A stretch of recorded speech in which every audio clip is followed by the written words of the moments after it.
কি বলুন তো, ভাঙা ঘরকে যদি সুন্দর করে সাজিয়ে রাখা যায় তাহলে ভাঙা ঘরেই রাজপ্রাসাদ হয়ে যায়। আর আমরা এখন সেটাই চেষ্টা করছি আমাদের ভাঙা ঘরটাকে সুন্দর করে সাজানোর জন্য। লজ্জা ঘৃণা ভয় তিন থাকতে নয়, আপনাদের সাথে আমি আছি অজয়। তো আজকের ভিডিও দেখতে পাচ্ছেন আমি কিন্তু একটা নতুন জায়গা থেকে শুরু করছি। হ্যাঁ, অ্যাকচুয়ালি কি হয়েছে, কয়েকদিন ধরে এত পরিমাণে বৃষ্টি হচ্ছে আপনাদেরকে বলে বোঝাতে পারবো না। তো সেই বৃষ্টিতে না মৌমিতা বারবার ঘুরে ঘুরে রান্নাঘরে যেতে খুব সমস্যা হচ্ছে। ও বলছে বৃষ্টিতে এই স্লিপ হয়ে আছে আর কি রান্নাঘরের সামনেটা। ও বলছে বারবার যাওয়া আসা করতে খুব সমস্যা হচ্ছে। তাই পেছনে দেখতে পাচ্ছেন এই যে আমাদের মানে আমরা যেখানে থাকি আমাদের রুম, আর তার সামনের থেকেই কিন্তু আমরা একটা দরজা করেছি, মানে রান্নাঘরের সাথে কানেক্ট আর কি। মৌমিতা এখন এখান থেকে যাওয়া আসা করবে। আর এই যে মেঠাটা দেখতে পাচ্ছেন, ভেঙে কোনো ট্যাঙ্কি কিনে নেবো, কারণ এটা অনেকটাই জায়গা নেয়। তো মা বললো যে না, ভাঙতে হবে না, পুরানো দিনের ঐতিহ্য। তো সেই জন্যই রেখে দিয়েছি। তো থাক, এটা রান্না করে নিয়ে যাবো, অসুবিধা নেই। সকালবেলা আমি উঠেছি ঘুম থেকে, উঠে দেখি ওখানে দুটো কুত্তা ঢুকেছে রান্নাঘরে, পায়চারি করছে আর কি। এক কিলো অবশ্য কিছু খেতে পারিনি, কারণ রান্নাঘরে কিছুই থাকে না, শুধু থালা বাসন থাকে। তো সেই জন্যই কিছুই হয়নি। তো ফ্রেন্ড, আমি সেই 10টার সময় ব্লগ শুরু করেছি, আর কাজ করতে করতে বেলা 1টা বেজে গেছে। ফাইনালি আমার দরজা কেটে এখানে মানে গোবর দিয়ে লিপে মৌমিতা সমান করে ফেলেছে। আমি যে ব্লগ শ্যুট করবো পরবর্তী, সেটার আমার খেয়াল নেই, মনে নেই। তো ফাইনালি দেখুন এইদিকে আমাদের মানে দরজাটাও কমপ্লিট হয়ে গেছে। মানে এই যে আমাদের ঘরে এখানে থাকতো, এবারে এখান থেকে আমরা দিব, মানে ওখান থেকে সোজা রান্নাঘরে যেতে পারবো। আর এই মেঠেটাকে রান্নাঘরেই দেওয়া হবে, তখন এই জায়গাটা সেভ হয়ে যাবে, ঠিক আছে। আর এদিকে ঠাকুর ঘর আছে যেহেতু, তাই এখান থেকে কিছু ব্যবস্থা করে দেবো, কাপড় টাপড়। আর জুতো পরে এইদিকে যাওয়া যাবে না মোটামুটি, ঠিক আছে। তারপরে এইদিকে কিন্তু আমি একটা মানে পেপার টেপার দরজা বেঁধে ঘেরা টেরা সব করা হয়ে গেছে। এদিক থেকে আটকে দিয়েছি টোটালি। অ্যাকচুয়ালি বর্ষার সময় খুব সমস্যা হচ্ছিল, আর তাছাড়াও মানে ভাঙাচুরা ছিল বলে রাত্রে কুকুর ঢুকে যেত। আজকে সকালে দেখি 2টো কুকুর ঢুকেছিল রান্নাঘর। তো সেইগুলো দেখার পরে আর কি, তার জন্য আজকেই যত কষ্ট হোক আজকে অ্যাকশন নিয়েছি। মৌমিতা বলছে আমি আর পাচ্ছি না, আমার দম লেগে গেছে, কিন্তু কিছু করার নেই। ও মোটামুটি আজকে তাও পুরো করছি না, এইসব মাটি ফাটি রেখে দিয়েছি, এইগুলো লেপালেপি পরে করবো। ওর সমস্যা হচ্ছে বলছে, ওই জন্য আমি ছেড়ে দিলাম। মানে আমার কাজটা আমি কমপ্লিট করেছি, মৌমিতা পেরে উঠছে না, তাই জন্য এখন আপাতত ছুটি নেওয়া হবে, আবার কালকে দেখা যাবে। আমার যা ছিল আমি সব কমপ্লিট করে দিয়েছি আর কি।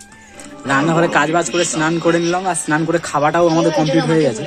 আর এখন এই যে আপনাদেরকে বলা হয়নি, অ্যাকচুয়ালি টিভিটা আমরা কিন্তু আমাদের এইখানে লাগিয়েছি। কোথায় গেছিলে? একটু আগে কোথায় গেছিলে? এখন ঝেঁটা নিয়ে বেড়াচ্ছ, তুমি ঘুমাবা না নাকি? কখন ঝাঁটাটা চুরিয়েছে?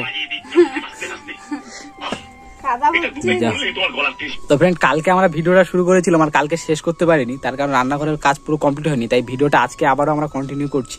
আর সকালবেলা দেখতে পাচ্ছেন মৌমিতা ডান্ডা নিয়ে একদম বসে আছে, খাচ্ছে, ঠিক আছে। অ্যাকচুয়ালি কালকে মানে বাজার ছিল, তো সেই বাজার থেকে আর কি কিনে নিয়ে এসেছি, মানে আখ কিনে নিয়ে এসেছি। তো সেইটা মৌমিতা খাচ্ছে, এখনো রাখা আছে, আমি এখনো খাইনি। আর আজকে মোটামুটি আবার রান্নাঘরটা কাজ করা হবে, আগের দিন যা করেছি আজকে আবার পরিষ্কার করা হবে, ঠিক আছে। এখানে মোটামুটি আমাদের সিঁড়ি টিড়ি সব কমপ্লিট হয়ে গেছে গোবর টোবর দিয়ে। আজকে আমরা খাটটাকে সরাবো, খাটটা সরিয়ে এই দিকে দেবো, মানে এই যে এই সাইডে যে খাটটা আছে এটাকে এই দিকে দেবো, আর দিয়ে মোটামুটি এখানে এই সাইডটা পরিষ্কার করে আমাদের যে মেঠেটা আছে মেঠেটাকে রান্নাঘরে নিয়ে যাব পরিষ্কার করে ভালো করে। আর ওইদিকে কিছু কাপড় টাপড় দেওয়ার একটু ব্যবস্থা করতে হবে। মৌমিতা বলছে যে সুন্দর করে যদি এটা পরিষ্কার করে নিতে পারি তাহলে রান্নাঘরেই খাওয়া দাওয়া পাবে, আমি পুরো গোবর দিয়ে পরিষ্কার করে দেবো, তাই তো। তো এখন সেইটার পরিকল্পনা চলবে। আর সকাল সকাল তার জন্য এখন রান্নাবান্না করছি, রান্নাবান্না করে মোটামুটি খেয়ে নিয়ে আমরা কাজ শুরু করবো, তাই তো। তো সকালে রান্নাবান্না করে খাওয়া দাওয়া করে নিয়েছি, আর খাওয়া দাওয়া করে দেখতে পাচ্ছেন অলরেডি কাজে লেগে গেছি। তো এই পর্যন্ত যারা ভিডিওটা দেখেছেন তাদেরকে আমি বলে দিই, এটা কিন্তু আজ থেকে 1.5 মাস আগের ভিডিও করা, ঠিক আছে। মানে যখন আমরা আলাদা হয়েছিলাম, যারা আমার রেগুলার সাবস্ক্রাইবার তারা হয়তো ভালো করে জানবে যে আমরা আলাদা হয়েছিলাম। তো আলাদা হওয়ার পরেই মানে মৌমিতা তখন মা সম্ভবা ছিল, এখন তো বর্তমানে মানে আমাদের বাচ্চা হয়ে গেছে। তো সেই সময় না মানে বৃষ্টির সিজন ছিল, হালকা হালকা বৃষ্টি হচ্ছিলো বলে মৌমিতার একটু সমস্যা হতো, রান্নাঘর দরজাটা ঘুরে যেতে হতো।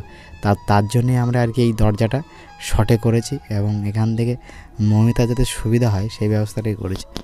তো অ্যাকচুয়ালি রান্নাঘরের অবস্থা খুবই খারাপ কন্ডিশন, দেখতে পাচ্ছেন আপনারা, বাট এটাকেই সুন্দরভাবে গুছালে কিন্তু এটাই সুন্দর হয়ে যাবে। তো সেটাই আমাদের চেষ্টা, যার জন্যই এত কষ্ট এত কিছু। তো সেই জন্যই আমরা কাজে লেগেছি, এখন দেখা যাক কতদূর কী করতে হয়।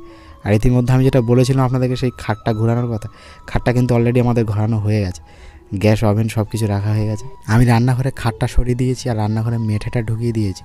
আর এখন মৌমিতা আস্তে আস্তে করে গোবর দিচ্ছে, মোটামুটি পরিষ্কার হয়ে গেছে। এই জায়গাটা একটু গোবর দিয়ে সুন্দর করে লিপলে মৌমিতা বলছে এখানেই খাওয়া দাওয়া করা যাবে পরিষ্কার হয়ে।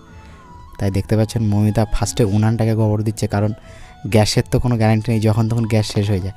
তো গ্যাস শেষ হয়ে গেলে একটা অপশান আমাদের কাছে থাকবে, উনানে রান্না করে আমরা খেতে পারবো। যার জন্য মৌমিতাকে ফার্স্ট উনানটাকে ভালো করে তৈরি করে রাখছে, আর তারপরে পুরো ঘরটাকে আস্তে আস্তে গোবর দেবে। তো আজকের ছোট্ট ভ্লগটা এখানে সমাপ্ত করছি, দেখা হচ্ছে আপনাদের সাথে আবার নেক্সট ভিডিওতে। সবাই ভালো থাকবেন।